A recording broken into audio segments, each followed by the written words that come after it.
Still doing all right? Yeah. Yeah. Okay. What's going Temperature's okay in here? on? Yeah. Okay. Somebody, All I hear somebody got stabbed, and I fit the description. Yes, you do.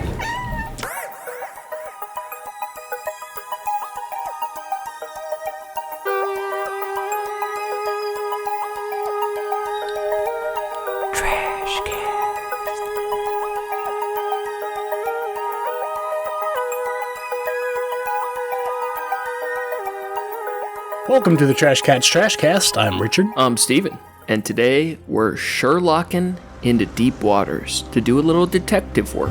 Okay, you've got questions. Yeah, where are we going? Crime scene. Next. Who are you? What do you do? What do you think?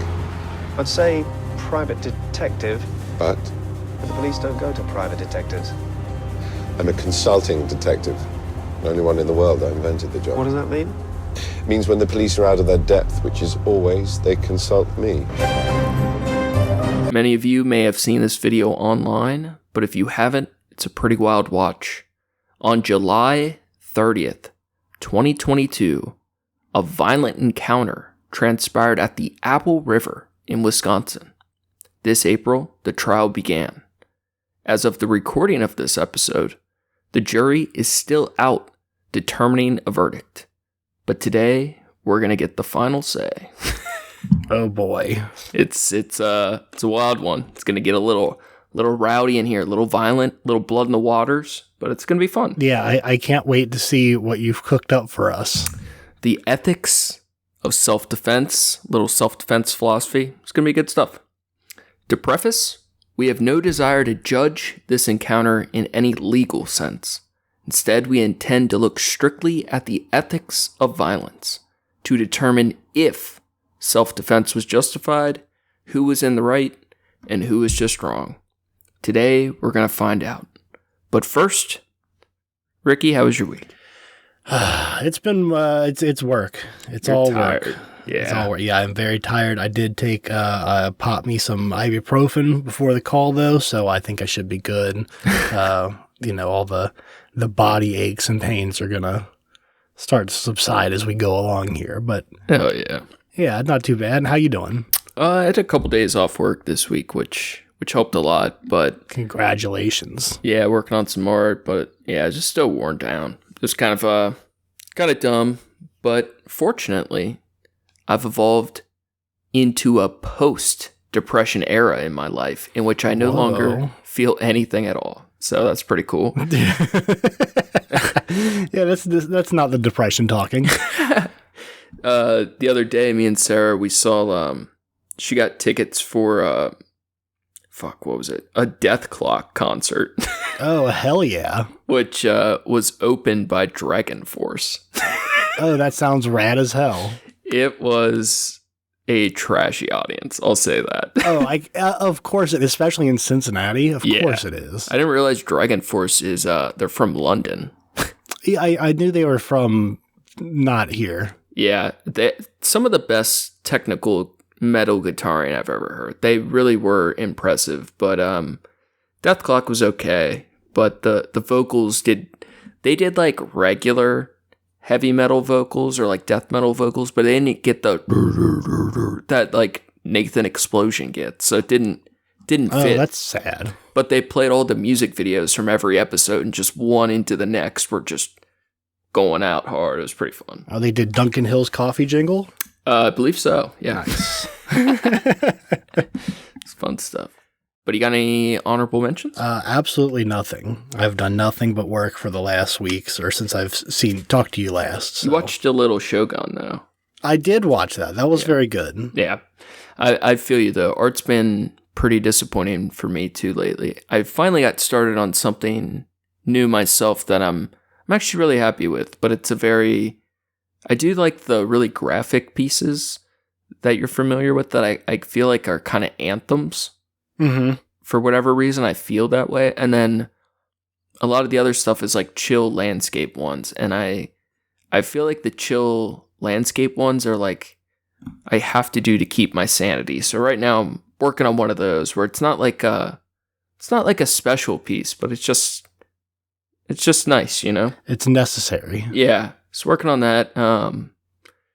Shogun on Hulu is pretty rad, though. And there's another one I think I was telling you about, Ripley on Netflix. Yeah. And honestly, that is pretty incredible. The cinematography and just the settings are just so beautiful. But don't want to talk about that too much now because we got a stabbing to dissect. Hell yeah. But before we get into it, though, I do want to run a quick hypothetical since we've talked about self-defense a bit.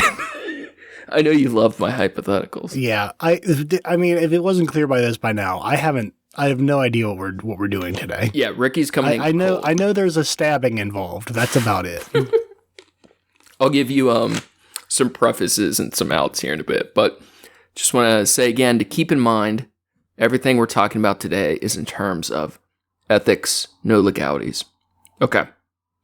Hypothetical is someone punches you unprovoked. You have done nothing to provoke them. Do you have the right to kill them? Let's start with that. Short answer is no. No? I say no. You're walking down the sidewalk. You get decked out of nowhere. You don't shoot them? I feel like there's a... Well, what's the thing about, like, you know, self-defense is like when you're in fear of your own life kind of thing, or like if you shoot somebody, it's like it's self-defense on like pulling out a gun if you're in fear of your own life or the lives of others. Okay, so this is what I was hoping the hypothetical would kind of get out of us. So to be super clear, all of the things you're listing, like imminent threat, fear for life or yourself or others, these are all different legal criteria, right? Mm-hmm. Yeah. And in almost every state, the legal definitions of self-defense alter slightly.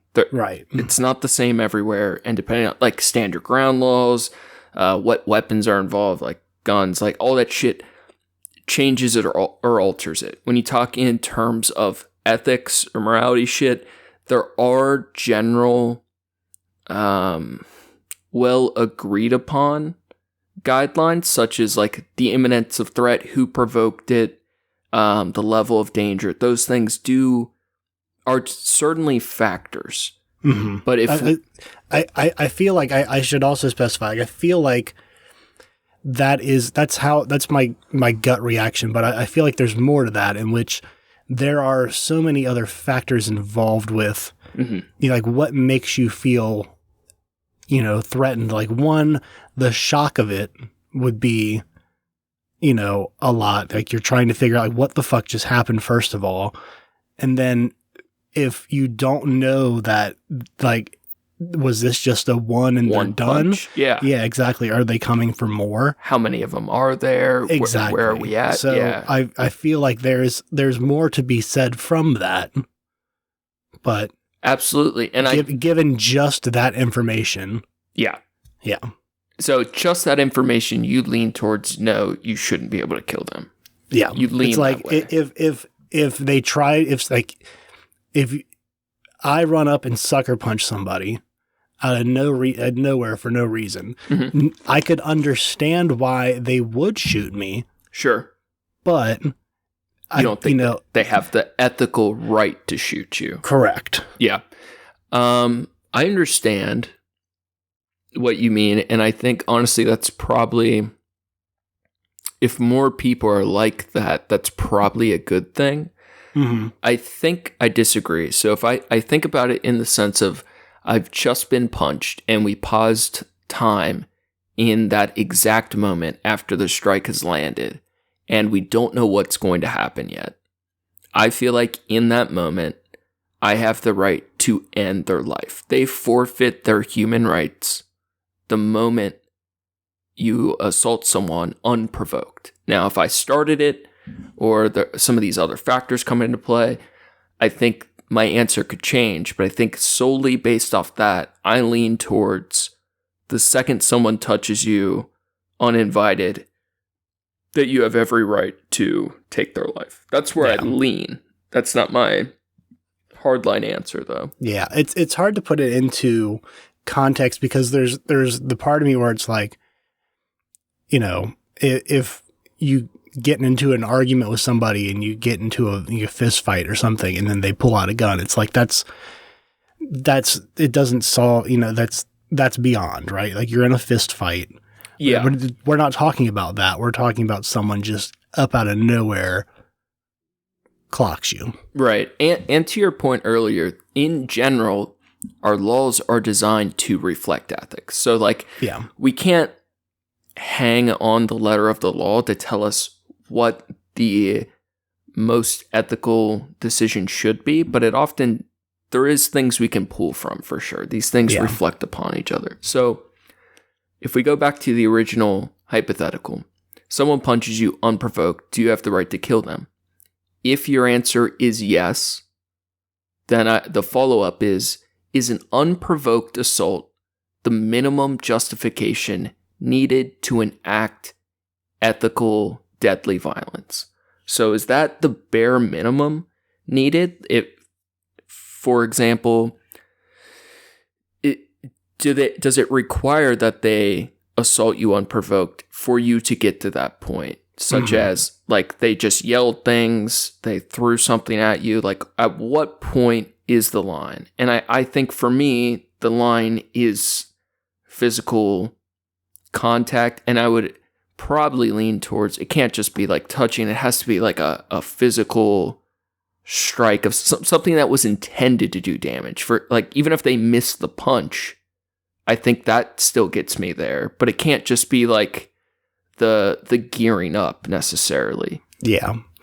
There's also an argument to be made for, like, this is something I saw a long time ago, but it's like stalker shit of, like, if someone, say you have someone who's showing up outside of your house all hours of the day, all, like, for you know, weeks in a row, and they're like, you know, you see them when you're at work, and, like, when you're just going about your day, like, you see them, like, you realize they're following you. There's someone they're just you know, not interacting with you, but they're demonstrating some sort of intent. Yeah, exactly. And then, like, how long does that go on before, you know, you call the police and they're like, you can't be on their property, and they're like, I'm not on the property, I'm on this public street, I can stand here. I'm in this public, you know, area, I can stand here, whatever. And nothing happens because they haven't actually committed anything wrong. Right. But, you know, how long does that go on before that person that's being stalked is now in fear of their life, or in fear of something happening to them? And that's what makes self-defense both so interesting and so complicated, because we never truly know someone else's intent. In court, we can establish it, but it's all based on inferences and interpretations of actions, but we never truly know another person's intent. Yeah. And I think for me that makes it intensely interesting. And previously I've argued, my theory is I believe there should be some sort of revenge laws, or what I was coining as temporal self-defense, where if I believe someone has the intent to kill me at any time, I believe I should be able to violently act upon that. So someone tries to hurt me, I escape, but I have good reason to believe that I know what their intent is, and their intent is to end my life. I believe I should be able to act, even in the future, in self-defense, even if they haven't provoked me again, as long as their intent is clear. And that, I totally understand, is a legal nightmare, but right, I feel it's ethically understandable, that it's valid. But it's like you can see where setting that precedence, makes it difficult moving forward. Yeah. So circling back, if we go back to the question, hypothetically, someone punches you unprovoked, do you have the right to kill them? We answered what if yes, we looked at what our minimums were, and most of it's contextual. If no, we don't believe we have the right to kill someone who attacked us unprovoked. If no, what would be required to ethically end the life of someone who assaults you without provocation? Like, what would be needed for you to feel like you're able to kill that person? I mean, if arguably enough, it's like just seeing them come in for a second swing, you could argue that that's enough. That's good criteria. The fact that, you know, you can argue variables of like, you know, do you think that you could defend yourself against them? You know, you could posit some of these questions all day long, but I feel like at the core of the question of unprovoked, out of nowhere, this person attacks you, there is a reacting in that fight or flight instance is fair. And if you have a gun on you, or, you know, whatever, you know, a knife, whatever, something to defend yourself with, I find it hard to argue with the idea of using it. I can see where it can be considered overkill in certain cases, but yeah, that second swing, or them coming back and like, okay, they're not going to stop. It wasn't just this one. They want to at least hurt me more than they already have. Yeah. A lot of people place a lot of importance on things like warnings, like, oh, you should have done a warning shot or shot him in the leg, or legally sometimes having the right sign in front of your yard can change the level of overkill you're allowed to enact. Fear for your life and imminent danger are big criteria.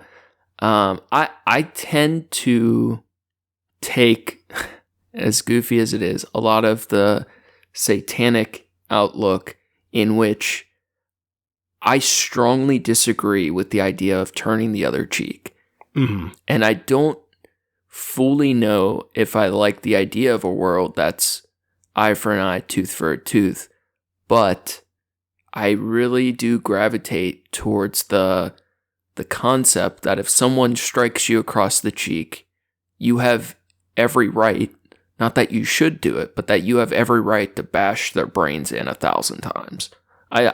Really, I feel that way, and I think it's because I don't like bullies, and I don't like the idea that the strong man can infinitely take from the small man, and without some sort of, you know, people often think these self-defense cases, whether it's Kyle Rittenhouse or this Apple River deal, like, they're dumb, they're stupid, and there's a ton of political energy, both for and against, related to weapon use or just stand your ground shit, whatever.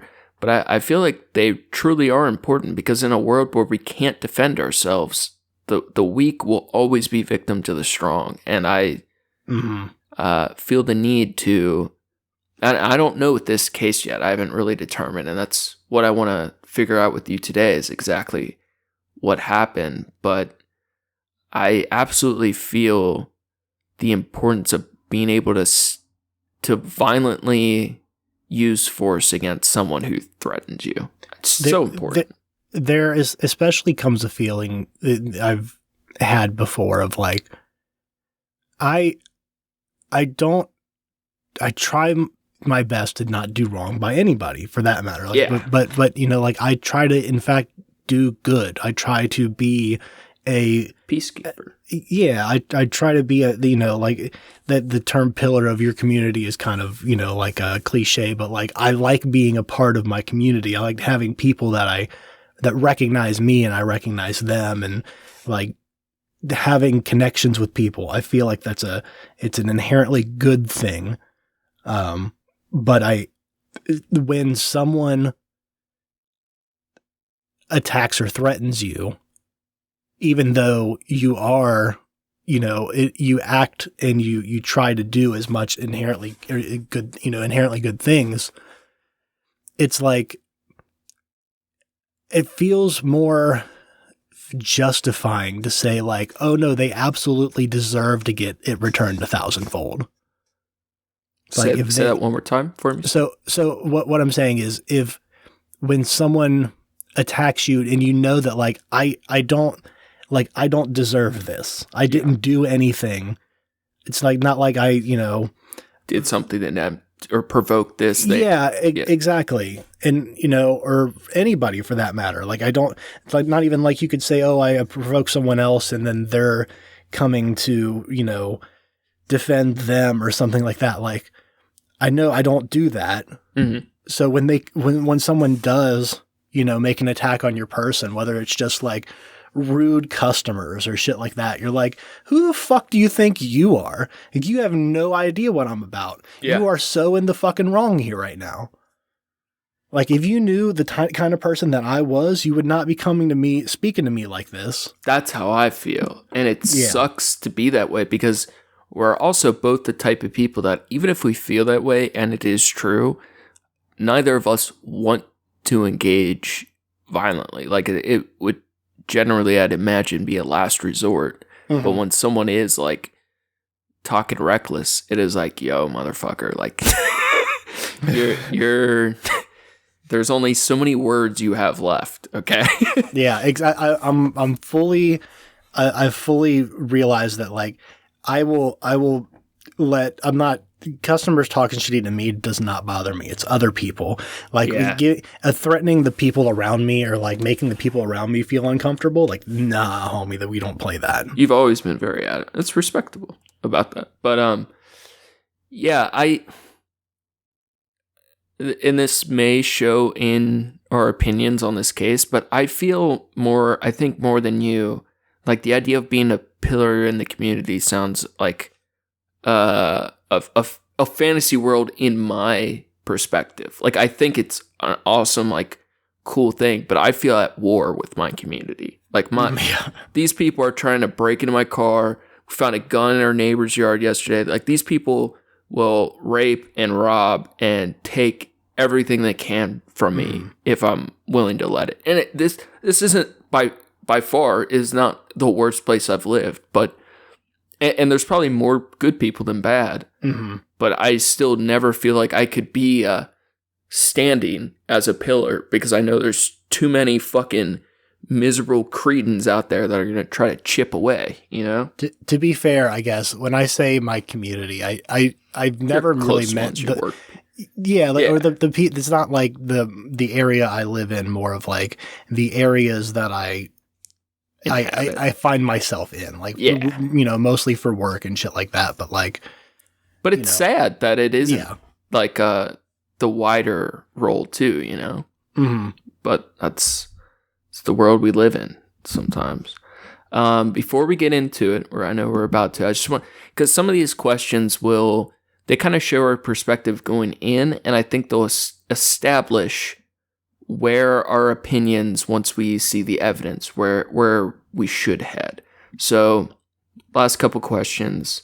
How do you feel about stand your ground stuff or castle laws? Just the idea in general. Should you be required to attempt to flee before using deadly force? Or are you, once they've crossed over the line, or is it, it's a green light? I think, I feel like in America, the stand your ground laws work. I think it makes sense. It's one of those, like, state to state, though, right? Or like, but if you were to say, like, if you were to ask that question in a place where most people don't have such an easy access to guns, or to, I don't know, it, like, even if someone's attacking with a knife, and they do intend to take your life, like, it's definitely harder than it is with a gun. What's harder? So I feel like, my point being that when you live in a place where it's very possible that they don't just have one gun, they have multiple guns on them, and they're trying to get into your house for whatever reason, I'm cool with this I'm cool with the castle laws and stuff like that. Yeah. Gotcha. Yeah, it's right now in really most of Europe, there's a huge issue. Like, right now, knife crime is super high. And in the case we're going to look at today, it's a stabbing. And it's very arguable that a knife in this situation was far more deadly than a firearm. And it changes our interpretations here quite a bit, which will be very interesting. Cool. I can't wait to be wrong. No, not at all. I very much agree with you. I can't wait for your castle gotcha moment. No, not at all. I very much agree with you on castle moments. And I, in general, lean towards stand your ground, where I don't feel like you should ever be required to flee if someone is trying to take your ground from you. Like, yeah.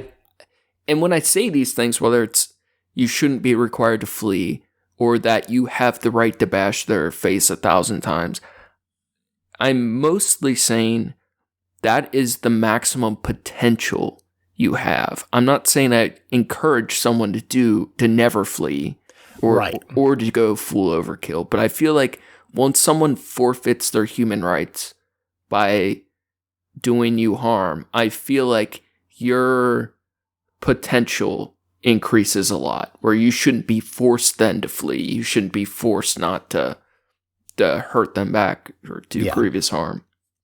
And then last question, how much does the provocation itself or the question of who started it matter or justify what happens next? You know, I've thought about this part a lot since I was younger. When I was in college, it was in Toronto. I was by myself. I lived downtown, and my knowledge of growing up in cities was like Cincinnati. Yeah. And when we were in high school, multiple students got like robbed at gunpoint in broad daylight just walking to the bus. Yeah, all the time. So that's what I understood city life to be like. And I understood also that like Toronto's, the crime rate's a lot lower. It's not like that kind of thing, or like their, violent crime rate is lower. It's very, very high crime right now, but yeah, I saw that. I've seen that recently. But because of that, I always had a pocket knife. Yeah. Just on me all the time. I usually did for work anyways, but I just always had it.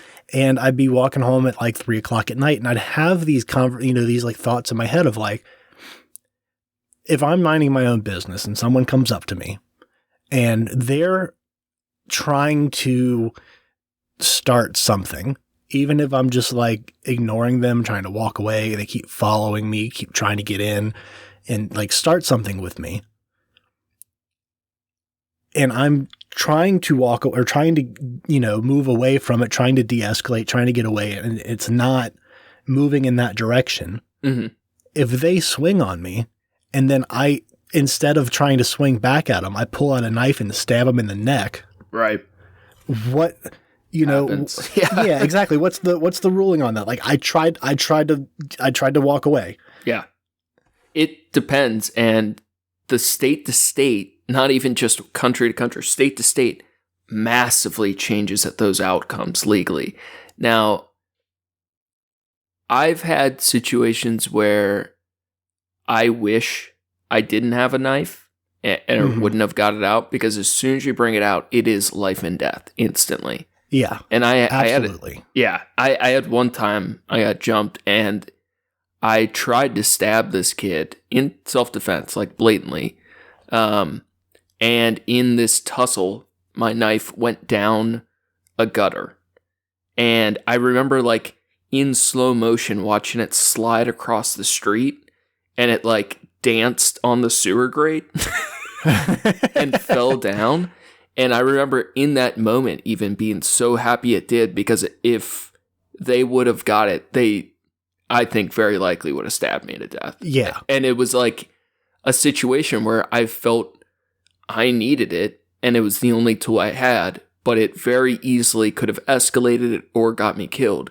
But I've had many other situations where having a knife has likely saved my life too. So I'm very split. And when we talk firearms, like the idea of conceal and carry, that's that to the maximum degree. As soon as it's out or someone even knows you have it, you're life and death. And exactly, when you have weaponry on you, legally, often, if not all the time, there's a higher responsibility to keep yourself uninvolved or out of situations that may lead to violence, because by putting yourself in that situation, you're making it so much more likely to have to use it. Right. Yeah. And all these things are going to come into play. So before we crack open our case today, I want to define our parameters, what exactly we're looking at, and determine what exactly we're intending to judge. So parameters, real quick. Number 1, we're looking at ethics, not legalities. I just keep repeating that because it's super important. 2, the scope of our investigation is limited exclusively to the following video. No other evidence will be examined. For example, no other body cam footage, no court transcripts, no testimony. This is super important as well because let's say, for example, the police found evidence that one of the parties involved clearly premeditated the event. Mm-hmm. This would obviously change our ruling, but we are only looking at what we can see in the video. We are using this purely as an ethical case study, nothing else. So if they haven't yet, the jury's going to be back anytime too. And there's so much other evidence that could come to the light, but we are just looking at the video. 3, Ricky is coming into this completely cold. He intentionally knows nothing about the case, while I have been following it pretty extensively and know about things that have occurred outside of the scope of the video, and thus have plenty of my own bias. I will likely offer Ricky some contextual info, but that said, I'm going to do my best not to let Ricky know anything that may shade his judgment. To be clear, he has no knowledge of the final outcome of this case. Lastly, I want to point out that this is a guilt-free analysis. We offer no final judgment of the character of any of the individuals involved. Frankly, pretty much everyone in this video acts like trashy swamp people, but for all we know, they're actually good people, and the video only caught them in ugly moments. We offer no judgment of these people, but they're trashy swamp people. Dude, fuck these people. I'm trying to be unbiased, but fuck these people. My main point is like, this could just be really bad moments for them all, and I'm probably going to be judging them pretty harshly, but I don't really know who they are. And people were hurt, and our goal isn't to judge them so much as just to use this as a guilt-free analysis of a self-defense situation. So our questions to answer. So this is what we want to judge at the end of the episode. A, did this man enact ethical self-defense? And who that man is will be very clear shortly. B, are his actions ultimately justified? And C, would more information outside of the scope of the video change our judgment? And with that said, I think we can get into it. So real quick, we got our Sherlock hats on. Yeah? Yeah. Yep. Right. Yep. Now find your empathy. My pipe. Yeah. A pipe's lit. Find your empathy switch. You got it? Yep. Found it. Now, flick that off real quick. Boop. All right. Empathy off. All right. Now find the psychopath button. Now we're going to need to... Steven, I got to take my pants off for that. Got to take your pants off. Now we need to press that all the way in, up to max psychopath, okay? Oh, yeah. Oh, push it in and then turn it? Twist it, turn it, bip it, bop it. Whatever you got to do to max empathy off, max psychopath on. Because we don't give a fuck who lives or dies. We just need to know who was right and wrong. Okay? My empathy is controlled by a bop it. Mine too. All right, so we're going to watch this video. It's 3 minutes. Our first watch, no context, uninterrupted, and we'll give initial reactions. And then we're going to get into a little bit of context, look at the play-by-play, maybe draw some diagrams, threat analysis, the octangular pat down, whatever the fuck. We're going to figure out exactly what happened. Optical pat down. Yeah. Octangular. All right, so for the video, it is 3 minutes. Now, Ricky, give me the count. 3, 2, 1. I'll hit it at the same time as you. All right. 3, 2, 1. What is he on? Whoa! Get away! He up! What are you talking about? What the hell are you talking about? What? Get away from us! What? What's going on with y'all homie? He's on camera. Stripping. He's on 4K. Yo, the new iPhone got that good quality. What do you say?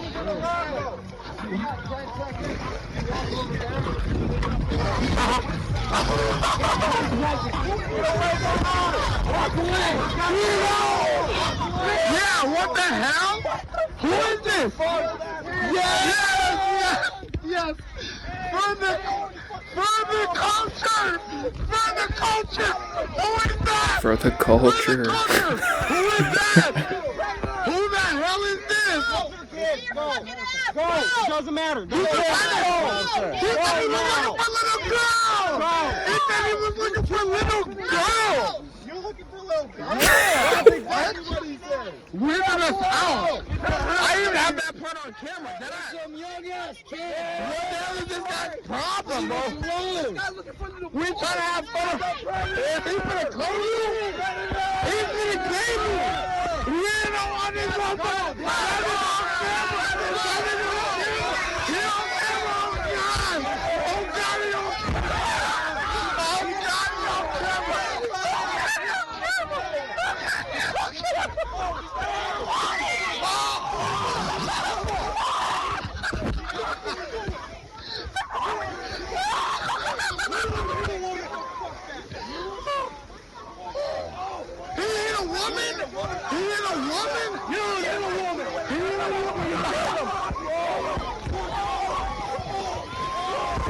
Oh shit.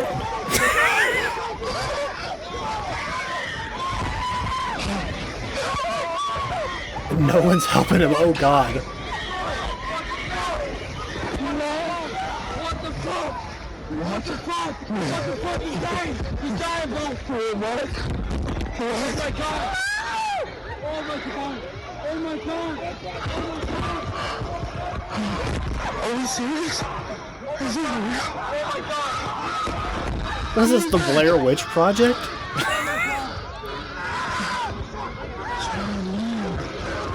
my god.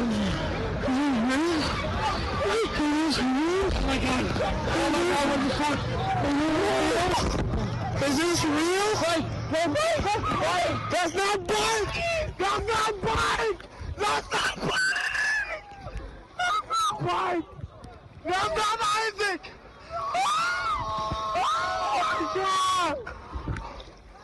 Oh my god! This isn't real! This isn't real! Wow. Pretty brutal. Yeah. All right. Initial reactions. Oh boy. I couldn't figure out. I still can't figure out. It's hard to interpret. I can't figure out what the other guy was there doing. Or what the guy was. You know, he looks like he walks up to this group of teens, and like it looks like he like runs at one of them, and like he gets down close to him, but I can't tell what he does. Yeah. And then they like got him on camera. You know, they're all surrounding him with cameras. More people come out. And then someone just punches him, or they attack him. And he falls in the water a couple times. And then he gets up and they push him again. And he gets up and he has a knife. Yeah. And then from there, he is then attacking them. Yes. Now, we're going to do a play-by-play. As a first reaction, I think you caught a lot, because it is a hard to interpret video, especially initially, and especially like how shocking it gets. There's a couple things I want to point out initially, and then we're going to get into some of the context and try to, because I have an idea of what I think of this, but I don't truly know yet. I really don't have a hardline opinion yet, and I'm very subject to change on this because it is confusing and complicated. So, okay, so first thing is something I heard in an analysis of this that I think helped me understand a lot of it a little bit better, or is a good lens to consider. This video, the one on social media and in court, is a vertical video. Now that sounds like a whatever thing, but honestly I feel like it's very important because this is a compressed field of view, right? The main guy takes up most of your screen for a lot of it, and it feels like he is trapped. It feels like a very tight and close space because it's one guy, in theory, versus this. I believe the final number is 13 other people in the area, and everything looks like they're right on top of each other. And as we go through this, it feels very compressed. Everything is tight space. But as we do analysis, there is a lot more space and distance at times than it initially appears. I think there's a lot of illusion going on. That plus he inserted himself into the space. Right. We're going to have to figure out who made first initial contact, who was the one that provoked the other. All these factors we talked about in our hypothetical, we're going to try to nail some of these down. So, context. I don't want to give anything away like necessarily before or after too much that shades your judgment. I mentioned that. But your initial questions of like the video starts and it looks like he's grabbing or like falling at this group of kids, like what is going on? So, where we're at is the Apple River in Wisconsin. Okay? This is one of these trash, garbage, alcoholic float rivers where you pay a dumb amount of money to get picked up by a drunk dude driving a school bus or some dumb shit, and they load you up with inner tubes, they drop you off at one part of the river and pick you up in another. And I don't know the specific rules of this part of the Apple River. I believe it's it's a tributary of the Mississippi, I believe. I may be mistaken. But often you're with a group and one of your inner tubes is typically dedicated just as your beer cooler, right? And initial reaction, what do you feel like the mind state of the two parties? And when we talk about the two parties in the future, we have our one guy who is Nikolai Moo, and then we have this group of assorted teens that are from, most of them are from one initial tubing group, and then a bunch of them are from, I believe, one or two other groups that saw what was happening and got involved. So what do you feel like the mind state of the two parties is?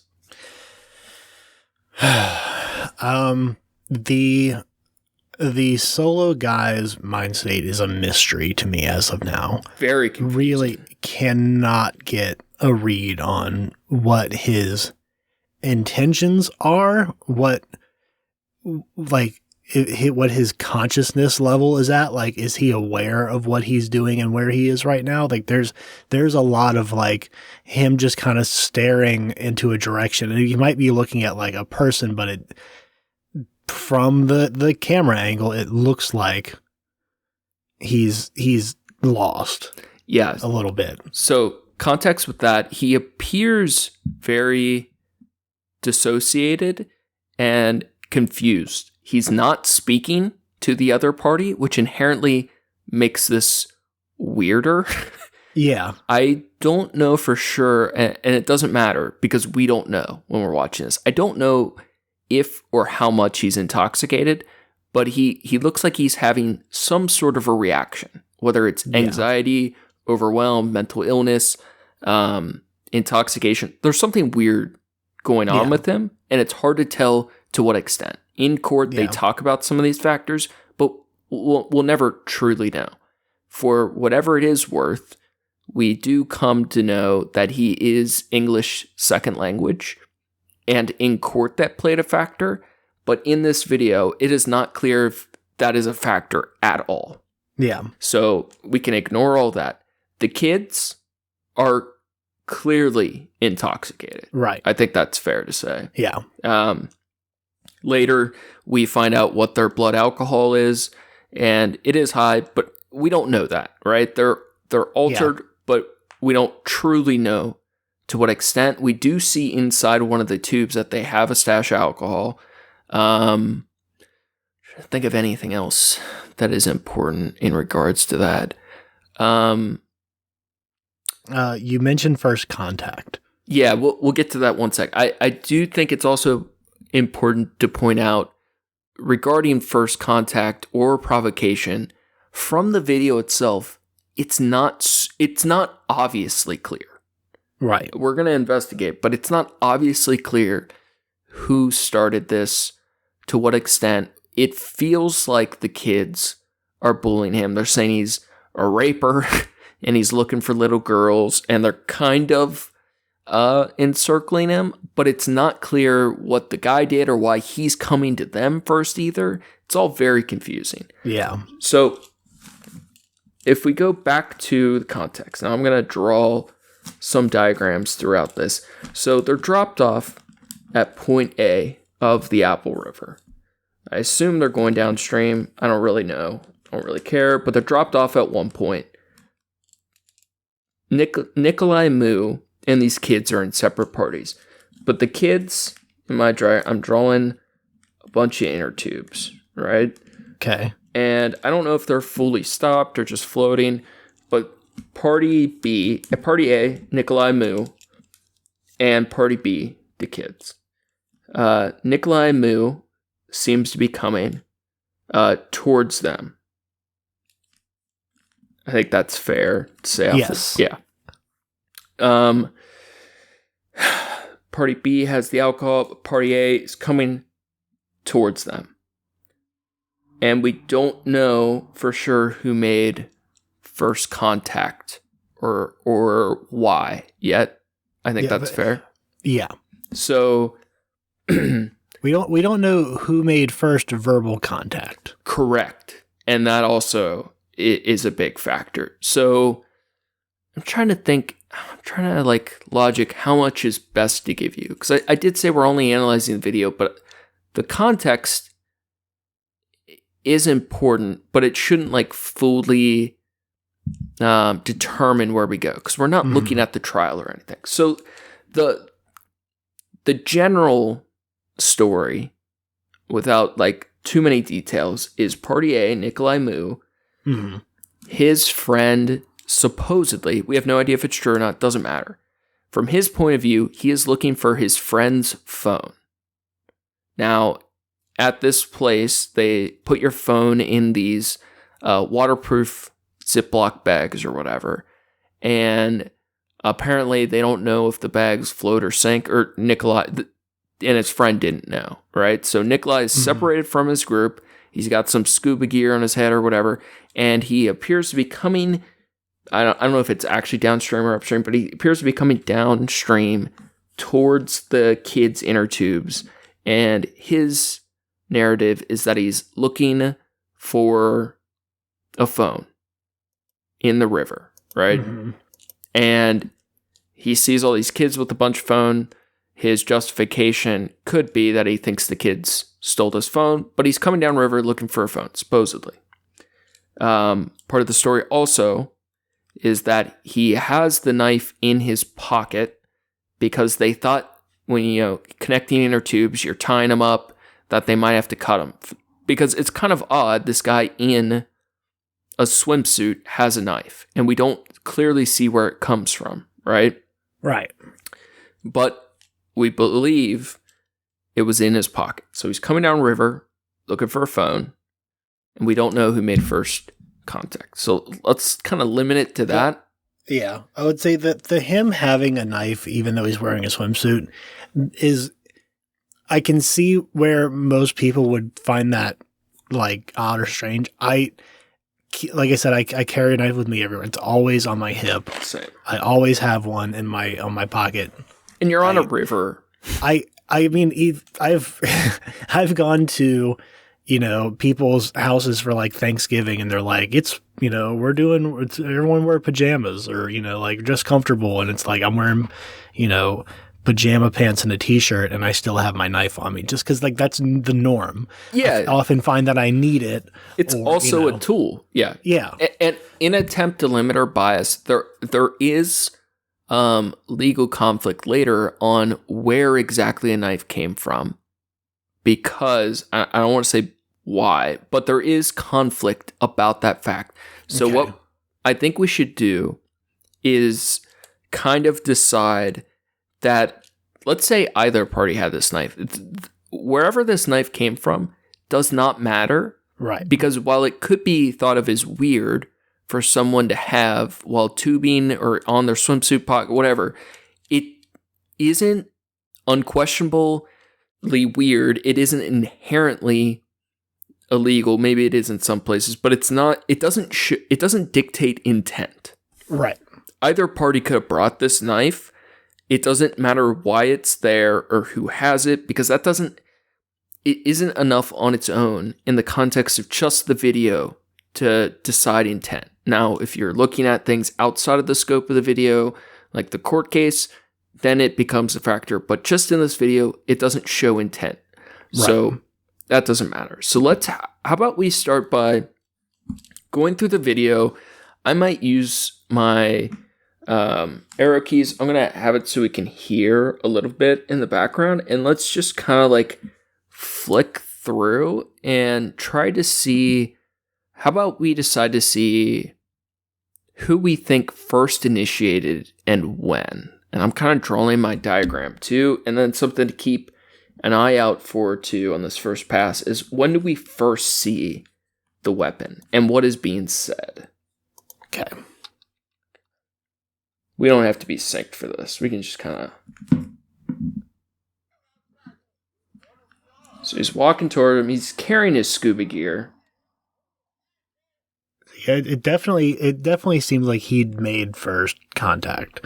And I mean, verbally outside of that, if they might have yelled something to him, but the fact that he's walking straight toward them, like, even if you're in a place, like any open space, and if somebody walks into your, your bubble, into your space, and like nearby where you're taking up, unless you're like at the urinal or like in a place where there's like a chair next to you or something, and someone just comes over and sits in it, like, you're aware. I mean, even in those situations, you're aware, but that's your first instinct, right? Is like, look up, check your surroundings, look at this person who's approaching you.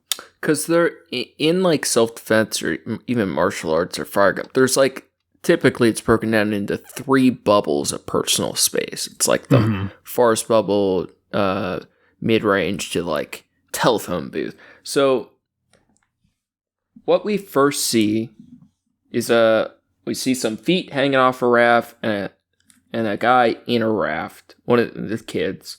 And then we see Mr. Moo carrying his scuba gear, marching towards him. He's getting into a jostle, carrying his scuba gear, running straight at them. And it's definitely odd. To your point, we can't see who made first verbal initiation to the other party. But Mr. Moo is jogging towards them.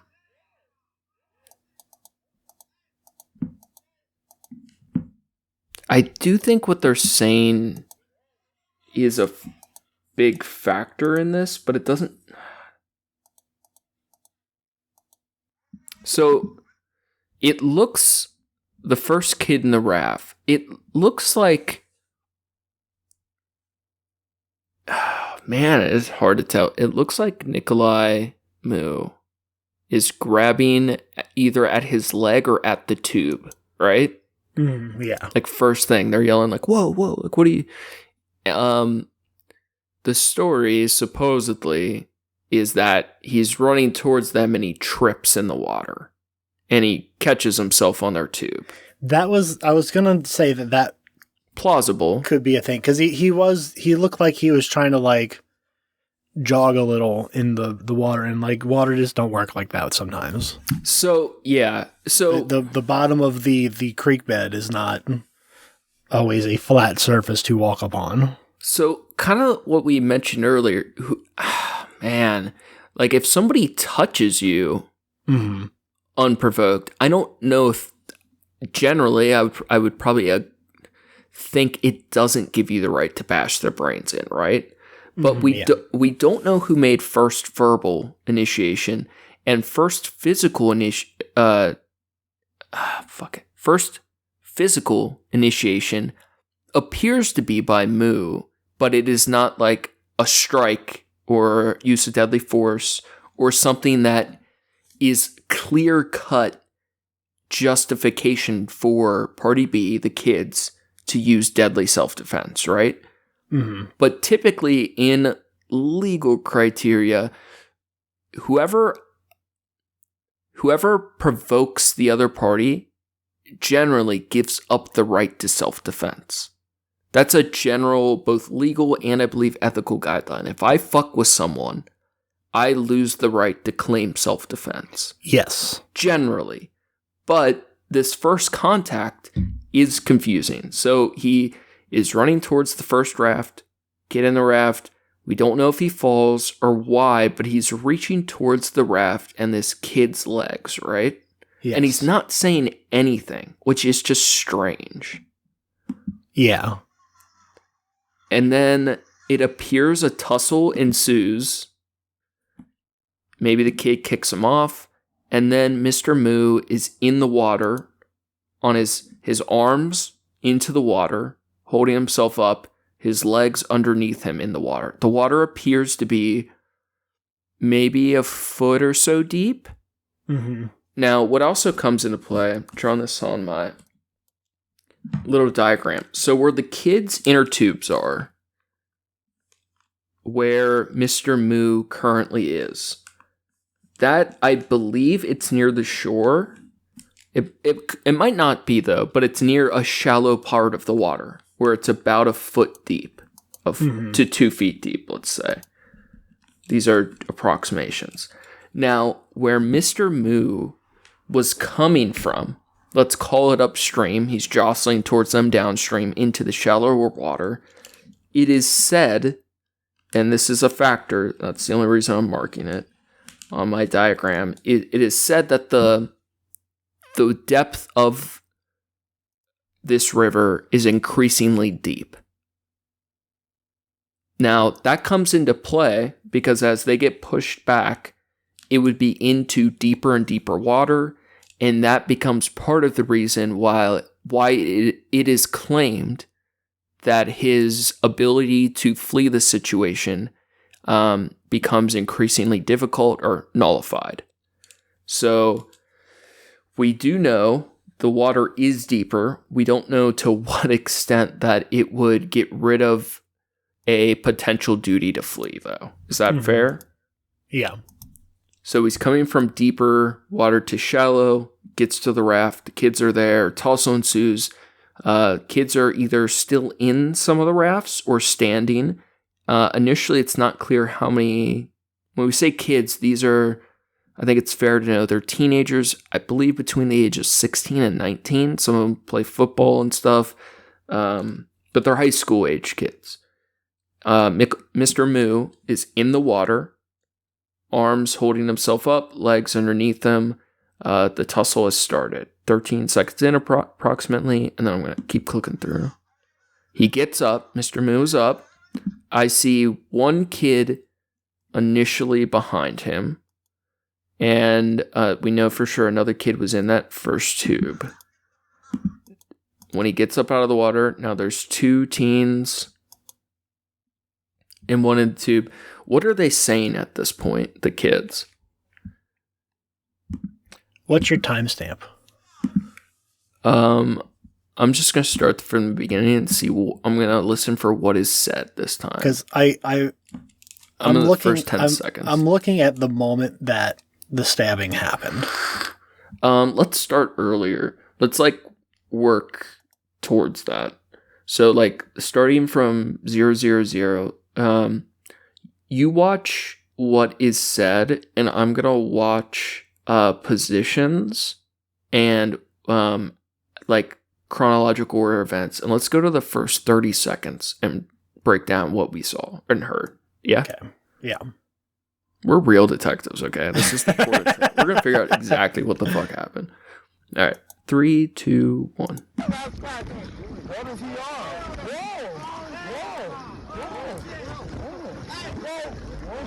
He's fully grabbing the tube. He drops his snorkel. They're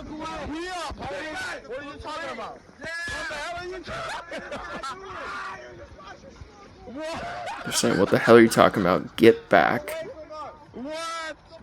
Get away from us."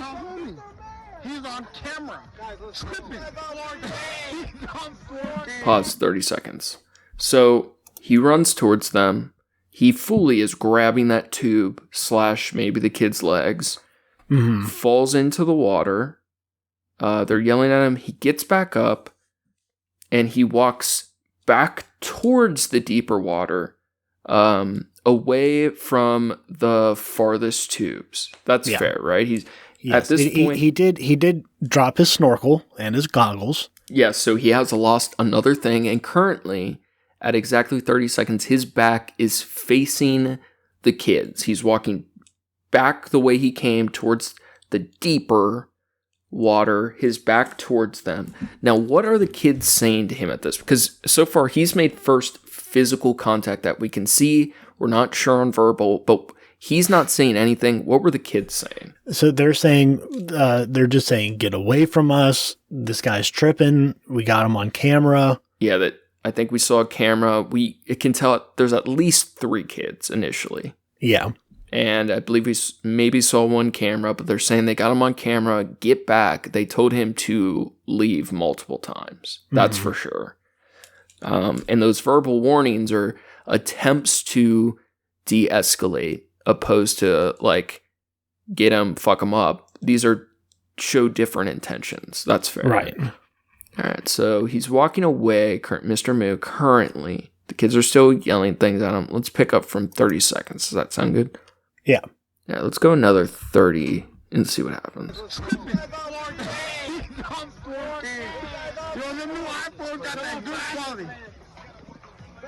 What do you say?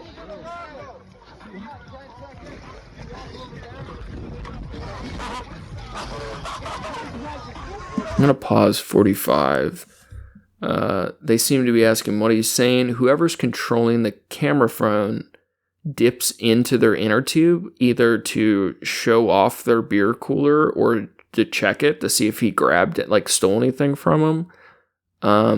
Did you catch anything else they're saying that stands out? Not really. They all kind of start. This is kind of where their yelling turns from, instead of yelling at him hey, leave us alone, get away from us, to you can't really tell what they're saying, but by their inflection you can tell they're starting to gang up on, they're picking on him, they're fucking with him. Yeah.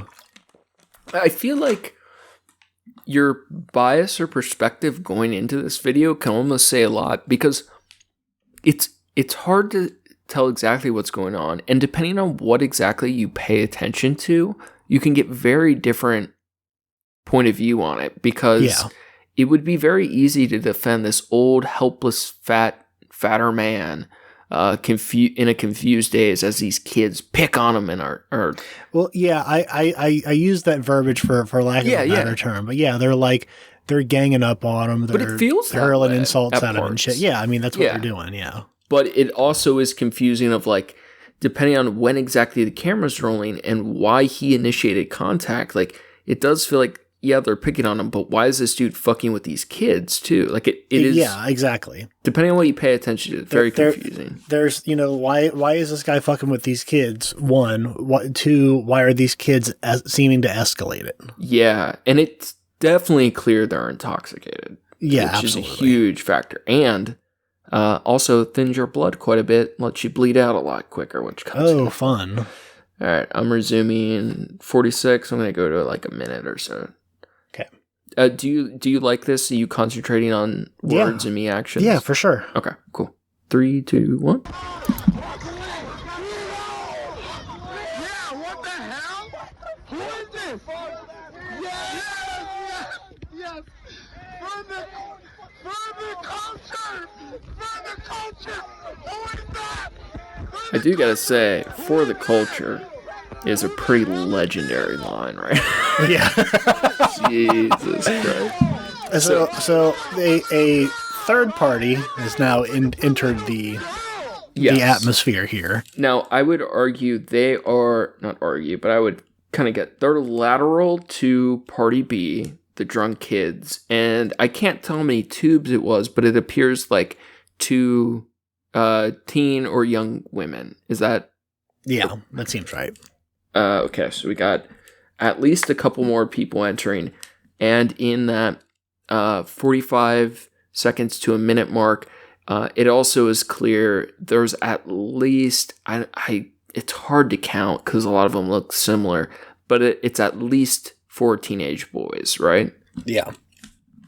So I'm doing my football X's and O's. We got at least 4. We say teenage, they look like they're young like adults. 18, 19, you know, they might be old enough to own beer. Now, where does that land with you with autonomy? Like, what is the age of reason here? I don't think there is one. It's different for everybody, right? Like the judging someone's ability to make rational decisions for themselves is different for each person. Like, so as far as the like, are they, if they were like 16 or 17 versus being 18 or 19, does that change anything for you? It really doesn't change anything here because it's not about who they are. It's about the way they're acting in this case, which sucks. Now I have to test you on this. What if these were 8-year-olds and it played out exactly the same?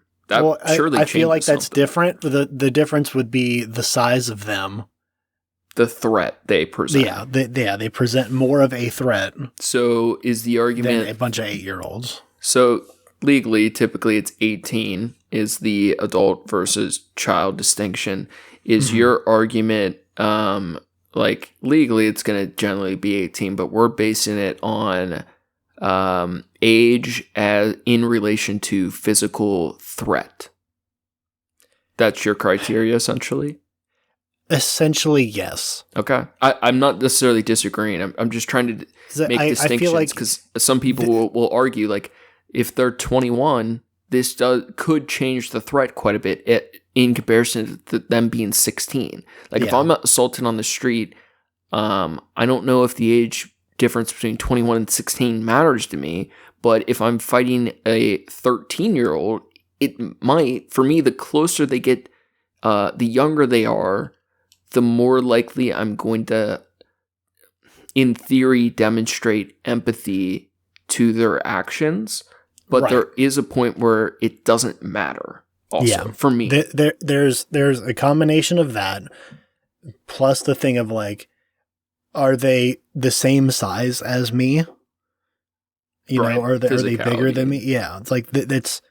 And Mr. Moo is not, in this video, is not looking very physically capable. Yeah. But he is big. Yeah. He is big, which matters. Now, so we know there's like 4, I think for the sake of ease in conversation, these are young adult males. I think we could call them teens or adults, but we know what they are, and have physical capability. They're not like automatically innocent based on their age or physicality. And then we have these young women joining as well. At a minute in, his back is still turned away from him. What were the things they were saying from 45 to a minute? It was like for the culture. They're saying, "Who the hell is this?" And I think they were talking about the person coming up, the third party C. Yeah, who the hell is this? What the hell? For the culture. I don't know if they're yelling to her about him. Who the hell is this? Or they're just amping up the fact that there's a third person now joining this, or a third party now joining this. Yeah. Altercation. Let's resume 1 minute. Cool. 3, 2, 1. Mr. Moo has turned. He is now facing the group. The young women are pointing directly in his face. We can't see in the video, but the assumption is there's the young woman pointing directly at his face. At one point, her hand is only 6 inches or so from his nose, and the camera guy is marching towards him. It appears he's fully surrounded, but in reality, we can see behind him, and it looks like he's most likely, he has approximately anywhere from 3 to 6 people in a half circle around him. His whole retreat line is clear, but there are people around it.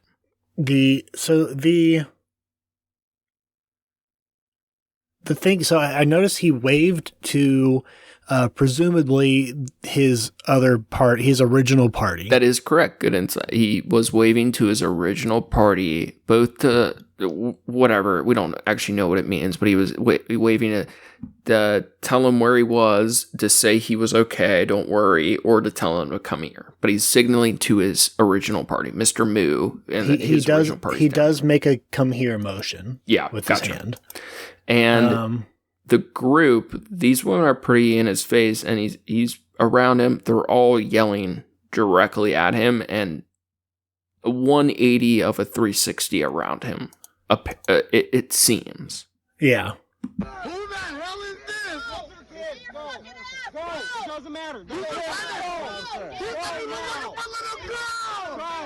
he was looking for little girls. You're looking for little girls? Yeah. That's exactly what he said. Weirded us out. I didn't have that part on camera, did I? Some young ass kid. What the hell is this guy's problem, bro? Now, this is where it gets weirder, and a lot of the Republicans are making a big deal out of it. Some of these kids at this point, about a minute 15, are yelling either both to mock him or to let these other young women know, or to like falsely present to them. They're yelling at Mr. Moo. He was looking for young girls. Yeah. And they're clearly pedo-jacketing him. Yeah, he hasn't said a single thing. At all. Yeah. And they're yelling, he's looking for little girls. Cameras are out. Now, a girl steps in front of him in a single-piece bathing suit. I only say that so if you're watching, you can see who we're referencing. She stands directly in front of him, and she appears to be pointing downriver, like to tell him to go. But she also blocked his path. They're yelling, he was looking for little girls. It appeared like the impression is he's fully surrounded, but also at this particular frame, we can only see 2 people, and there's feet in, but the young woman's maybe a couple feet away, and another guy is like 4 or 5 feet away, but it feels like he's fully encircled. It's unclear. We see cameras. He knows he's being recorded. He waves again to his group.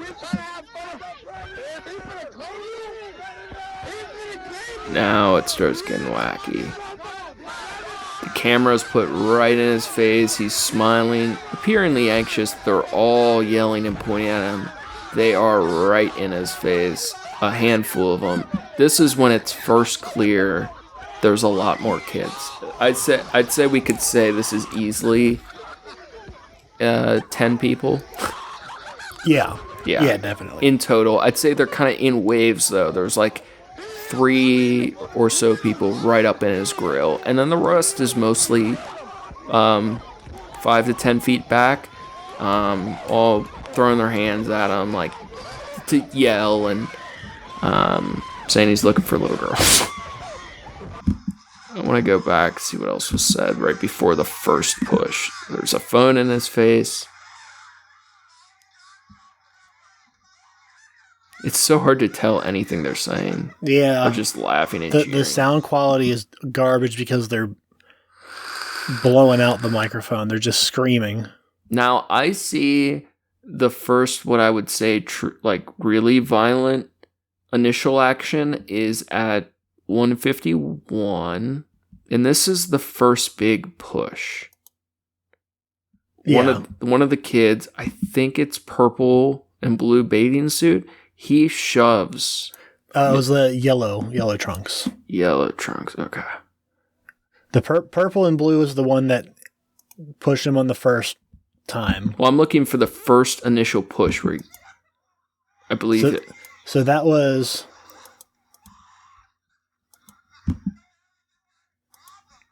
147. Okay, 1 second when I get to that.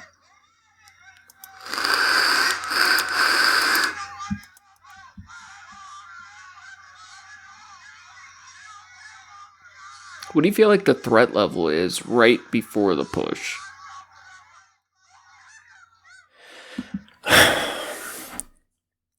I think you could argue it two different ways. I think you could argue it two different ways because the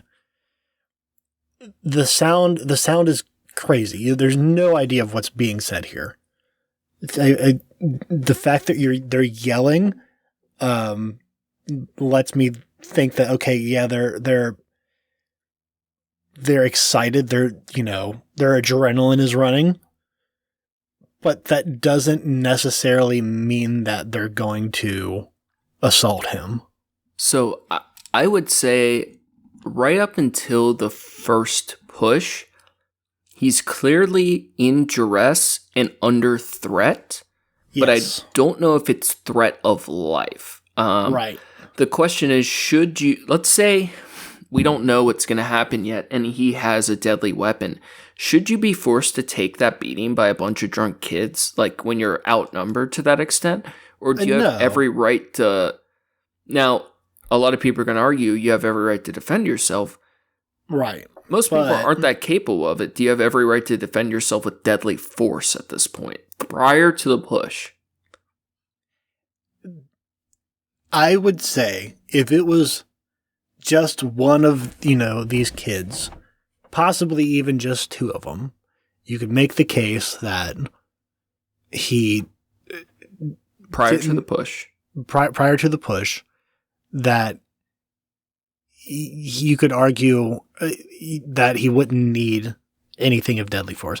Even after the first push, you could argue there's still, if there was only one or two of them, there's no reason for deadly force. See, but when you have all of these kids and the fact that the first push, he falls back. Now, before the second push... Hold on. First push, you said 147? Yes. When I go to 147, I know we can click on... Are you on the Reddit video? Yeah. Okay, I went back to the other one because I couldn't just scroll back and forth to the other one, to the Reddit video. Let me go back to here. Because I feel like prior to the first push, you don't have the right to deadly defense. But after the first push... What is we don't even know what weapon he has yet. I don't know, most people aren't capable of knowing when you're defending yourself, when it's deadly or not. Unless you're highly trained, I think after the push, you have the right to defend yourself however necessary. Mm-hmm. Depending on how things escalate, you could use deadly force and not kill someone, or use what you think is non-deadly force and kill. It's hard to know. So let's go to the first push. You said 140. Right, so 150 on, or yeah, the 149 on the Reddit video. Okay, I see it. I'm trying to figure out which bathing suits the guy, because it's a light blue with it looks like pink, and he shoves Mr. Moo onto his back into this shallowish water, approximately a foot to a foot and a half. He falls back flat on his back. All right. Important note. Yeah. As he's falling back, Yeah. He grabs onto the arm. Yes. You can kind of see it happen. Grabs onto the arm of the guy in black swim trunks. And at this point, we see no weapon yet, correct? See no weapon yet. Okay. As he grabs onto his arm, the guy in the black swim trunks, like, shakes him off and lets him fall. Yes. And I believe it is also, so he falls into the water right after letting go of the guy's arm. I believe it is also the black swim short kid. He strikes Mr. Moon across the face. It's not a hard punch, but it looks more of like an open palm slap right across the face, right as he landed into the water. Yes. Now, at this point, after a second continued strike, I'm leaning more and more towards you have every right to defend yourself as much as possible. Now, right. Where I can't say that is the case for this definitively is we don't have a clear answer about first provocation. Mm-hmm. That we see the first violent escalation. Based on what we've seen, I feel like he's come up, he's inserted himself into the situation, or into like this group of kids. He has not explained himself, and I know that if English is a second language, that's kind of a thing. But like you'd feel like if you were English, like. You would try, right? Yeah, he can speak English. It's not. Yeah, then you would try to communicate something. But we have he's not doing seen that. him do any harm to anyone. Right. Correct. And at this point, a group of younger adults at this point have harmed him. Yes. Now this is where more than one of them have harmed him. I'm at this point in the video. While I cannot say conclusively because we don't 100% know exactly how things started, I am leaning towards he has the right towards deadly defense. I'm leaning that way. Yeah. No, I do too. So the fact that there's so many of them, and it wasn't just one of them who assaulted him. It was two different ones. With the continued strike. Yeah. He has no reason to, at this point, to think that's the end of it. Right. Now, a lot of people make a big deal of the water factor. Like, you could fall and hit your head and fucking drown or just die off a concussion on a rock, but also there's the water. Like, this is a scary situation inherently. But a lot of people also may feel like this guy clearly might get a beating, but they're not presenting him a deadly threat. I disagree, though. Mm-hmm. Not that I think this is like inherently life or death yet, but I think it is reasonable to have a pretty high amount of fear of like how this is going to continue going. They're telling you, they're yelling, you're looking for girls, they're in your face, they push you, you land in water, and then you're getting you don't know when you're hit in the moment, but you've already been struck across the face after a push into water. Now, we did this hypothetical earlier, but let's reverse it. Let's say it was Nikolai was an 8-year-old. Okay. He approaches the group and he hasn't said anything. He goes to the inner tubes and, whatever, and he drops the snorkel and they start harassing him and, encircling him, yelling at him. Well, I think the argument there is that the 8-year-old is inherently less capable of offering a deadly threat to these kids. That's fair. Yeah. I think that's the argument there. But that's fair. But, yeah, so we're leaning, I think, towards moves. A really mature-looking 8-year-old. All right, 152, right after this, before after slap. Let's unpause there. So this is strike. I just paused it back again at 154 because this part's important. He's trying to get up, but a third kid in this group, yellow trunks, pushes him down, pushes him back down before he can stand back up. Right. So he's been pushed straight onto his back, smacked across the face, tries to get up. Another person runs from behind yellow trunks, pushes him down again. At this point, I would say it's fair to say they're pretty much all around him at varying distances, but multiple different people have attacked him. Now, at this point, when he was down in the water, this is where you see the knife for the first time. Okay, so let's take this from 154. Second push happens. 155. Mr. Moo is getting up off of his knees. He's in a crouched position, rising out of the water. And this is the first time I can't even see it in the still frame. Can't really see it in this still, but this is where it is. This is once he has pulled it out. He pulled it out, I assume, Of his pocket. Of his pocket. The first time that after he had been pushed and slapped, in between that moment, because his hand was trying to push himself back up at that point. Yes. In between that moment and when the kid in the yellow trunks pushed on his back. Yes. In between that moment, he has brandished a knife. Yes. And what I also think is really important about the knife is, as we see this video play out, if this was a firearm, it could have been better. Because when you have a firearm, everyone knows you have it. It's obvious to see, and as soon as it goes off once, everyone knows. Typically, people scatter or they're enacting deadly right away.